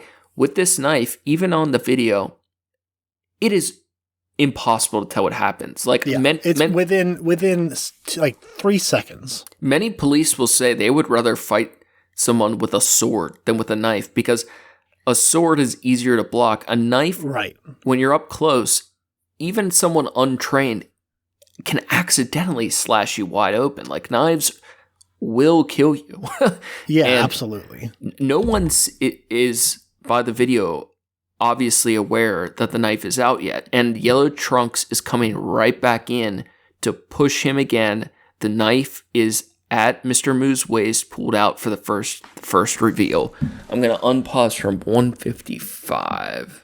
I mean, you basically want to repause it in like the second this frame right after that, because you can see from that moment that the guy in the yellow trunks, he doesn't just go to push him. He like leaps up and pushes down tries to like jump and like push Superman. him. Push into him. And it appears he's like grabbing at his neck, but he really was going for a push as Mr. Moo steps back and plunges the knife into his chest. Yes. That's what his abdomen. Yeah, that's what I'm seeing so far. There's even all this motion blur, water kicking up. This is like a wild, I'd imagine like pretty instinctual, like fight to survive. I think there's still the argument of if the knife is called for, but this is not like a planned choreographed fight. Like, this is just happening. I'm unpausing. Mr. Moo, after the knife goes into the yellow trunk's abdomen, he still gets pushed back by the Superman push and falls back into the water. Is this the third or fourth time? That was the third time. He falls back after the fourth strike, the third push. Yeah, and he's assumably still has the knife. It came out of the kid's abdomen/chest area. But Mr. Moo falls back into the water onto his butt, hands behind him. No one knows the kid's been stabbed yet. But what's interesting is, so at 203, if you go to 203, there is a girl in a blue bathing suit that has blood on her. With a wound, assumably a gash in her side. I didn't even see when that happened. So the camera moved away from him after he was pushed the third time. And more people are coming up towards him. So things are blocked and the camera is out of the field of Mr. Moo for a few moments. So wait, did more people get stabbed than just this one kid? Yes. Oh, wow. I don't even know if we're going to catch all of them that happen because this happens so quick. And you don't know what happens to anyone stabbed yet. Okay, so I see, okay, hold on. From that moment, you see someone else come up behind him, and it looks like they're trying to, like, get in between it and stop. Yeah, some people are definitely trying to de-escalate. And he's already in the mode of trying to slash his way out of here. Yeah, so he looks like, that kid got stabbed for sure. And that chick that you mentioned, it looks like when the camera moved away, she had probably gone up to him and he like lunged at her, and then he is turning to the next nearest kid who's pushing / grabbing his throat, and he's just slashing at them. No one has yelled anything that makes it clear a knife is out or that anyone has been stabbed yet. This has all happened in 5 seconds. Yeah. He stabs again. He's pushed back. Yellow trunks. Oh, that is brutal. Is like, it's not clear he's disemboweled, but he's laying on his back, screaming at this point. Blood is all over his shorts and into this brown water. You can still see the blood. Now people know something has happened. I still don't even know how many people he stabbed there. Yeah, no. The wild part to me is that, I mean, I get everyone's running away, but also everyone's leaving that guy behind. Yellow trunks. Yeah, he's trying to get up. Him behind. I can't even tell where Mr. Moo left. I'm trying to see the point at which he fled. Now they're yelling, "You hit a woman, you hit a woman," because this is so hard to tell. I mean, he does push you can see on camera he does push a girl at one point, but I believe that's when he stabbed her though, and they thought no, it was a different woman. I think he stabbed her too. Yeah, maybe. It's so hard to read. Christ Almighty! This is actually making me a little bit lightheaded. So one of the claims is that before that the first push of the video, when the two women are in his face, it is believed he may have stabbed one of them then. He doesn't have the knife before that, though. I think it is at his side. And there's been argument over this, and I still have been unable to tell for certain. But I'm doing freeze frames. He has oh my god, 145. Before we saw anyone get stabbed, before the first push, at 145, when the girl has a phone in his face. Oh my god, he does. And I believe that's when he first stabs someone, before the first push. But it is so hard to tell. Because the camera turns away, and then he is pushed. Oh, wow. But we don't know. He stabbed one of these women before he was pushed.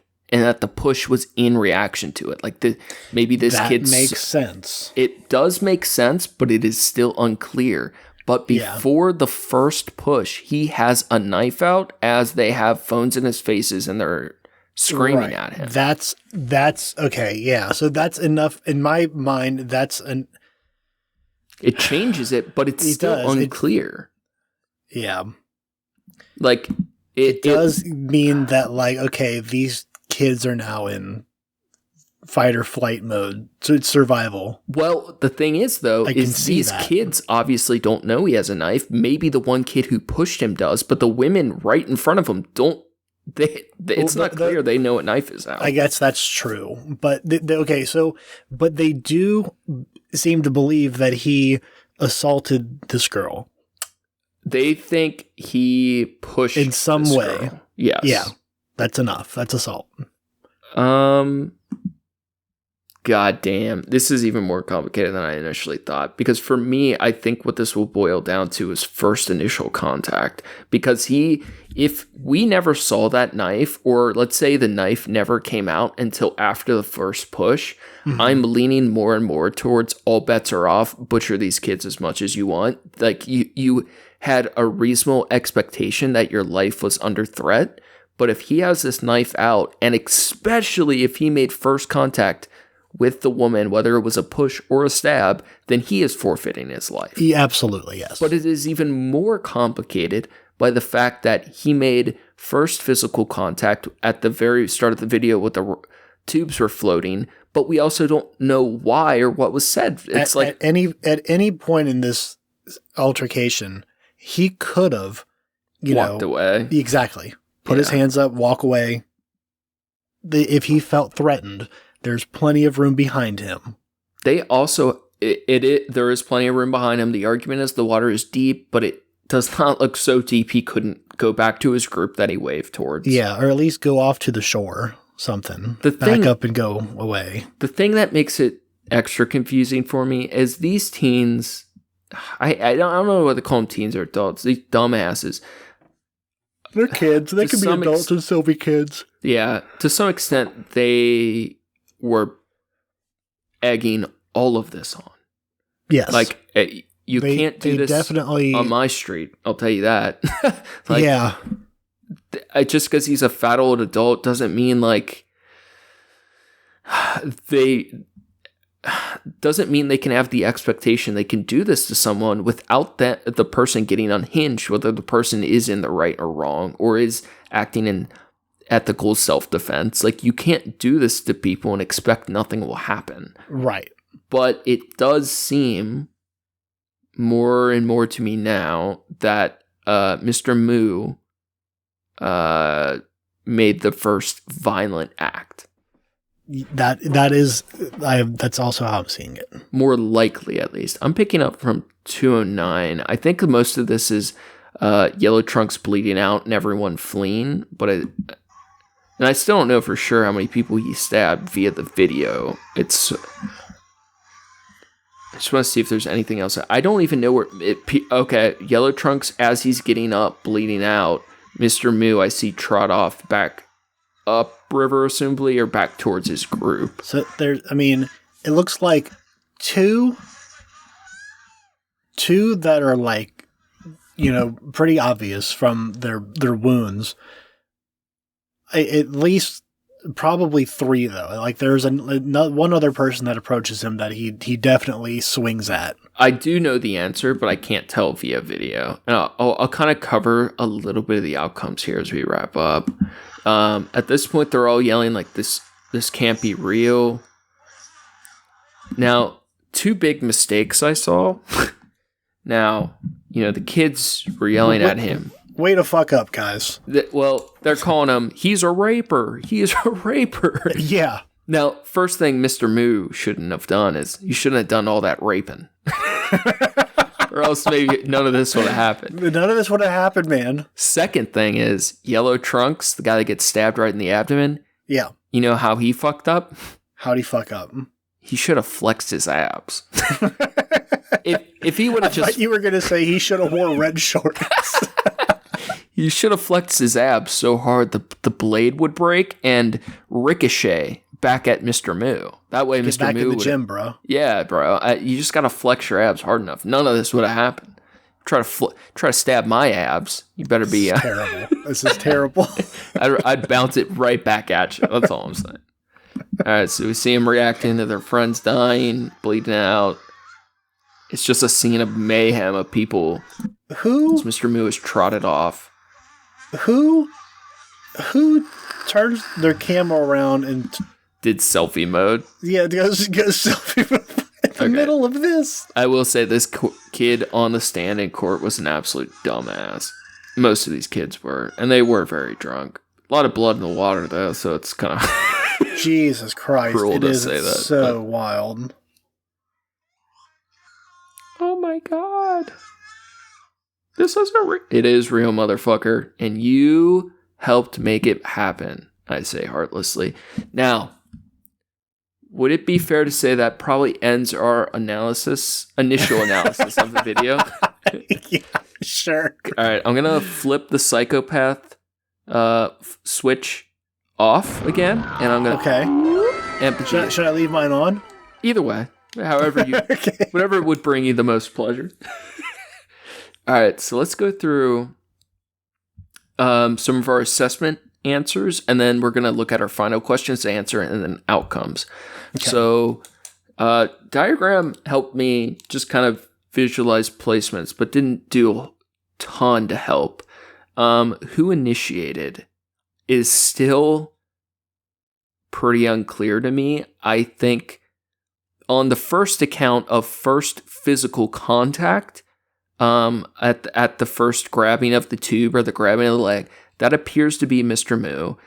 Also, it seems the first push before Mr. Moo is pushed down, or potentially the first stabbing as the first contact, I think that is Mr. Moo too, but I am not certain. Yeah. I am not certain of anything on this. Yeah, the camera's not on him when he makes The stab. if he makes. I mean, he does. You can push. see the stab wound, but Yeah, but the it's camera's unclear not when. on him when it happens. It moves away just enough that you don't see that happen. yeah. But you do see the knife in his hands.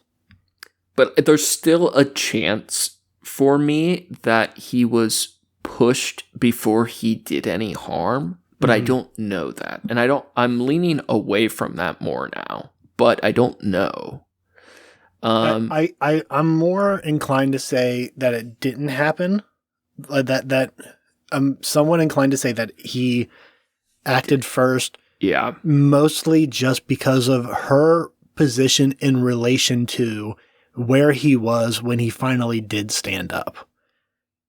I agree, but I just can't say for certain. Yeah, exactly. It can't be said for certain because he's not on camera the entire time. Yeah. Now, proportional action. So it seems more likely Mr. Moo initiated both first accounts of like minor physical contact and major physical contact. But where does the verbal provocation of the teens land? Because there is an argument, I'm not saying it's a good one, is that they initiated a lot of the first provocation by essentially calling him a pedophile and rapist and surrounding him, getting in his face. And that some may argue, even if he did do the first push would be easier to justify, or potentially the stab, that was justified at that point because he could have already have been in a reasonable threat or fear for his life. I think that's a harder argument to make, though. It is a harder argument to make, but I can see it valid. And I can also see valid the argument that just the number of them and the amount of screaming and yelling, like, that only builds tension. Yeah. That only builds anxiety in a situation. It doesn't mean or end there, exactly. though. It does not de-escalate. Now, when following the knife, when clicking through, it is very hard to know where that weapon is when. Yes. I think we got a better idea. But what makes it extra confusing is that because it is a knife, the other subjects in the video don't seem to know where the knife is, which makes the reactions either more or less justified. Right. Like, if no one ever saw a knife till after the damage was done, it changes their chance to respond appropriately because they didn't know he was a threat. Which makes it more confusing to me. Where do you land on I guess now that we've seen everything, where do we land on like level of threat for both parties towards each other?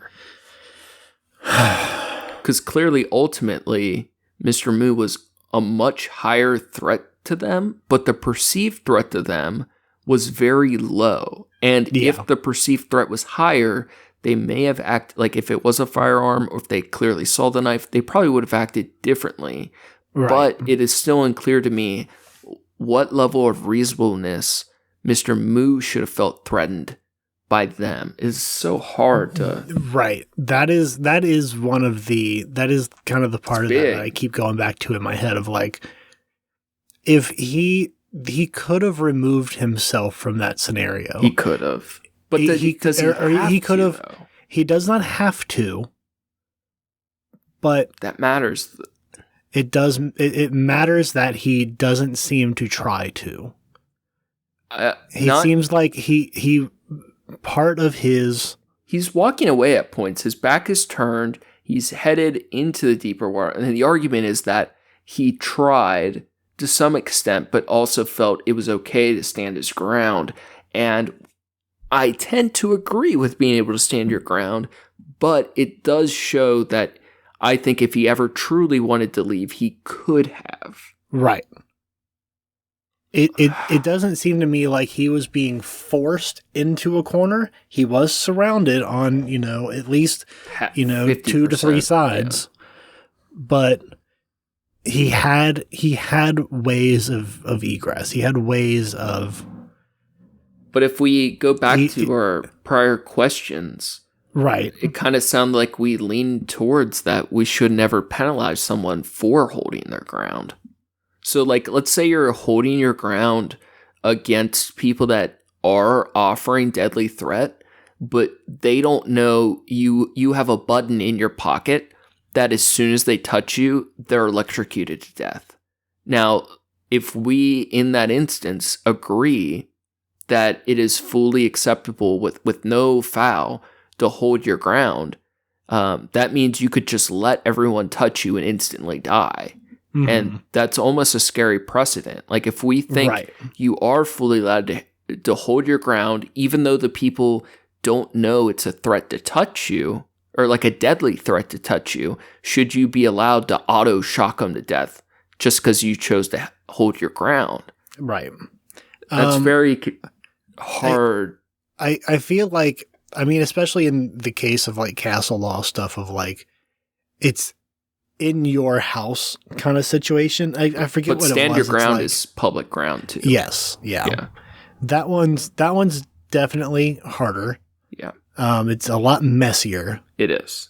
Because your castle is your castle. It's easier to claim dominion or ownership of a property than a public space. It's definitely easier to say this person should not have been in here. This person should not have been trying. Yeah, exactly. There is a clear boundary of what is a known boundary of what's acceptable and not. Now, this is kind of, I think, the last assessment thing. Oh, well, maybe one more. Damage. I don't even know how I want to assess this. I will go into what damage is done, but I'm more looking at perceived damage. Knowing how much damage we thought each party thought was being done or would be done, I think change it. It dictates intent a bit. So maybe just with intent. If we assess that, I think it is clear to me that neither party set out this particular day they were going tubing and drinking or whatever. I don't think either party intended to kill someone today. Correct. I also don't feel that. Which changes a lot of how things shake out legally, because, there's no... Now, premeditation can happen in a moment. It doesn't have to be something you planned out for weeks beforehand. It can be you wanted to take someone's life in an instant. You saw they're vulnerable and you decided to end their life. That can be premeditation in many states. But murder laws are different in every state, and it is confusing. I think what is paramount is that no one set out trying to kill someone prior to this. Maybe in the moment that changes, which makes the intent confusing. There's also legally, in some states, not all, there's also a thing called depraved heart murder, where you recklessly, with no, I'm going to fuck up the terms, but because you dictate no respect for life, and while you may not have intended, you acted so recklessly that you took a chance ending their life. Which legally, I think there's a lot of room to consider. Not that we're going strictly into that. There's also manslaughter, whatever.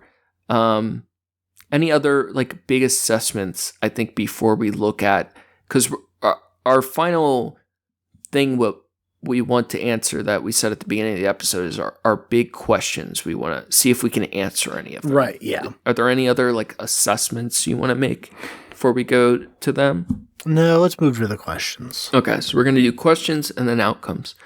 Questions to answer.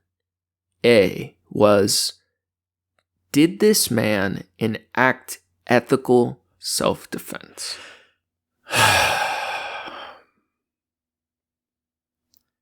It's hard to say that based on the fact that based on the camera, can't tell whether or not he was first to attack, first to assault. That's what it hinges on for me too. It sucks. That's really what it hinges on for me. These questions are much harder to answer than I initially thought. Felt so threatened by the group of kids or people in general that he felt that his only option was to attack. I don't feel like that's reasonable in that case. In the situation you can see him in on camera. Like, yeah, it's a shitty situation and it sucks that you're in it, but also there are plenty of other options here. I can simplify this a bit. I think to the question of did this man enact ethical self-defense, I could be wrong. I think I can definitively say he did not. Because I think there were many outs for him, or that there is especially when you're the person armed and other people don't know that, there are more ethical requirements. That doesn't mean he didn't act in legal self-defense, but I think in the realms of like, was his defense ethical? I'm leaning towards not, primarily hinging on initial like primary soft contact and potentially the primary hard contact. Right. I think between those two, despite as much as I really fucking hate these dumbass kids, and don't really mind too much. I feel like to some extent they earned what they got, like play stupid games, win stupid prizes. I think the question of did he enact ethically in self-defense, I think I can say no, definitively. Okay. But on question B, are his actions ultimately justified? You could do a whole meta of like what is like ultimately or whatever. I'm kind of speaking colloquially, like, do we feel like he is justified in this? I think I lean towards no, but I see a possibly yes. Yeah. It's like all of these, I lean a certain way, but I feel like I could, with any kind of exterior, evidence, any other, the context, especially if there's any other footage, Jesus, that would change everything. But now, that's where I think this is going to get really interesting. Is there more footage? There's a lot more info that I've kept you in the dark of that probably, if someone really knew this case, they'd be judging us this entire episode. But we're speaking to open-minded trash cats, okay? This is Jesus. Okay. Ethical, philosophical nonsense, okay? So, are his actions ultimately did this man enact ethical self-defense? I'm leaning strong no. It sounds like we both are, but we don't know. Can't fully know. Are his actions ultimately justified? I'm leaving that to potentially, but slight lean towards no. Right. Question C. Would more information outside of the scope of the video change our judgment? Yes, absolutely. Yes. And this is one of the lessons I'm hoping. It's necessary because to change my judgment, I don't think I've made the judgment. It's fully, yeah. And I think it's not enough it wouldn't be enough for me to convict him as like guilty I mean, I guess you see the thing of him like the stab wounds, but like fully off this video, I don't know if I can convict anyone of anything. Right, exactly. It's too complicated. It's too nuanced and too confusing. So part of what, in part, I wanted to impart on the audience is the importance of context, and the fact that a video itself is an incredibly difficult thing to judge or make conclusions on. Right. So I want to talk about outcomes, and I'm going to touch on some of the other information that came up. At this point, the jury may be back by the time people hear this, but I just kind of want to give my rundown, and then we'll kind of give a conclusion and get out of here. So, Outcomes. The man with the knife is Nikolai Mu. Mu, age 54, is facing charges of first-degree intentional homicide for the death of 17-year-old Isaac Schumann. I believe he's the one in the yellow shorts. Could be mistaken, though. He also is facing charges for multiple counts of attempted first-degree intentional homicide for his alleged role in the stabbings. Mu walked away after stabbing 5 people. Wow. And additional evidence outside of the scope of the video itself has demonstrated that he had then rinsed the knife in the river, threw it on the riverbank, told members of his group that the teens had taken his knife, and had put on his hat and got back on his tube to float away. Now, I'd also like to point out, he at other points had told the police that he had taken the knife from the kids in self-defense and then used it to defend himself. He has been caught in numerous lies, both during police interviews and during the trial. In court, his lawyers have argued he was justified in fearing for his life and had every right to stand his ground. It seems to me that he likely will be convicted, but we will soon enough find out. Wow.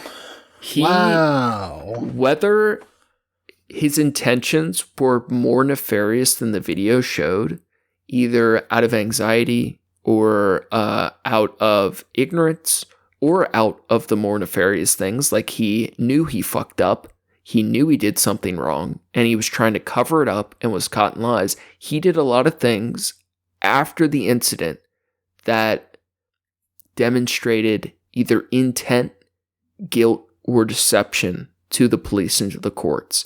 And whether there is a possibility that he was acting potentially more ethical than we can definitively, if at all, say, he did a lot of things that are stripping away, at the very minimum, the appearance of that. And it seems very likely he will be convicted.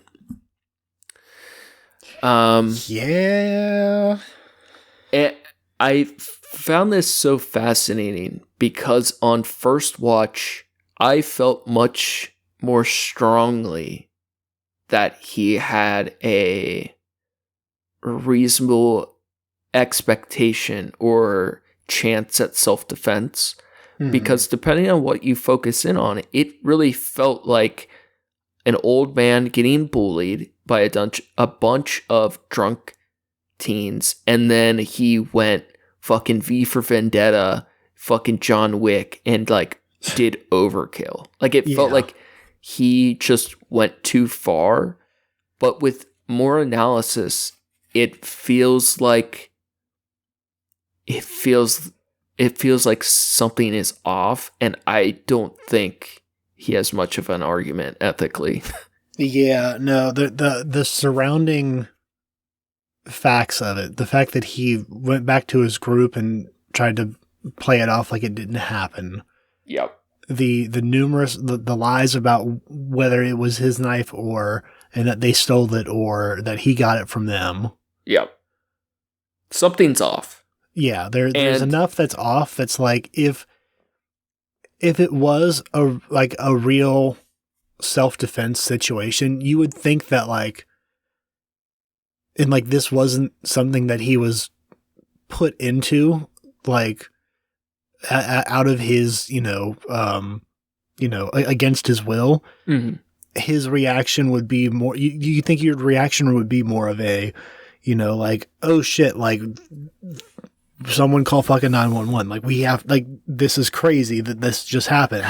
You want to get out ahead of it at least or something. Yeah. The argument for that is people are using the English second language and also like trauma response. Like people do weird shit after something that crazy, even if he was more culpable. But I'm not willing to say anything 100% conclusively. This video doesn't, even the facts after the case or looking at it is still, I would truly struggle on this jury, but it appears to me he definitely made first soft contact and it likely made first hard contact. Well, I just can't say conclusively. Before I read like my final conclusion, is there anything you want to add or anything that, like, I'm not really sure this is a fucking landmine yard of just wild shit that I thought there would be a more clear answer in this for us, and I was purposely I had seen a lot. I gotta go to bed after this, and this is what I'm gonna be thinking of. But I do think, if anything, at the very least, it really demonstrates the importance of not taking everything away from just the video. Like whenever you see a 5-second clip of whether it's police abuse or racism or like someone being good, like, you never know what happened the minute before or after a video. And I think whatever you're doing an analysis on, we should always be very slow to come to judgment. Anytime there's breaking news, there's no reason to have an opinion right away. Like there's always more information to find. Agreed 100% on that.